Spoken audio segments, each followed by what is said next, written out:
3 अमरूद ले लें, उनको ना टुकड़े टुकड़े करके एक गिलास में, बड़ा बर्तन हो, कटोरा हो, कौला हो, बड़ा बर्तन हो, जिसमें तकरीबन 1 गिलास जितना पानी हो, इसमें 3 अमरूद भिगो दें।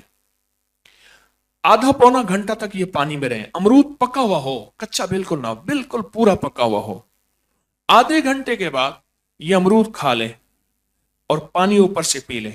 जो रात को 6-8 दफा पेशाब से उठते हैं ना, उनसे पूछ लेना फिर क्या फायदा हो। जो सारा दिन पेशाब करते हैं, बड़ा रिजल्ट है इसका। मुझे एक डॉक्टर साहब मिले, एक साहब मिले, उसने कहा मैंने एक बहुत बड़ी दुनिया के सारे इलाज कराए, फायदा ना हुआ। तो एक डॉक्टर था, आर्मी का रिटायर्ड जनरल था, तो सदर जियाउल हक मरहूम का इलाज करता था। तो कब मैं उसके पास गया ना, उसने मुझे देखभाल कहने लगा डट के अमरूद खाओ खाने की जगह पे, इतना अरसा अमरूद खा के फिर मैं उसको कहूं दवा दे कर अमरूद का, और अमरूद भी बिल्कुल पक्के हों, बिल्कुल पक्के हों। मैंने एक दफा अर्ज किया था, दबे हुए और गले हुए फर्क है। अक्सर फल दबा हुआ होता है, हम उसको गला हुआ समझते हैं।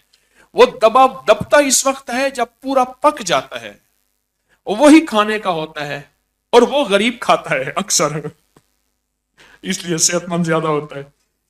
गला हुआ वो है जिसमें कीड़ा हो, बस पक्की निशानी है। दबे हुए और गले हुए में फर्क है। दबा हुआ सस्ता होता है, और सस्ता दबता उस वक्त है, वो पका हुआ होता है, नरम हो जाता है, तो उसने दबना है। हम उसमें से चुन रहे होते हैं। गरीब कहते हैं चलो सस्ता, वो एक तरफ करके रख देता है फल वाला, वो कहता है ये इतने किलो है, ये इतने किलो है। हम अच्छा चुन रहे होते हैं, वो जो पूरा पका हुआ है असल वो होता है। इस वीडियो को लाइक और शेयर करें। अब करें यूट्यूब चैनल को सब्सक्राइब करें और रोजाना ज्यादा से ज्यादा सब्सक्राइब करवाएं। आप दूसरों के लिए सदका जारिया बनेंगे। अल्लाह पहले आपके दुख टालेगा।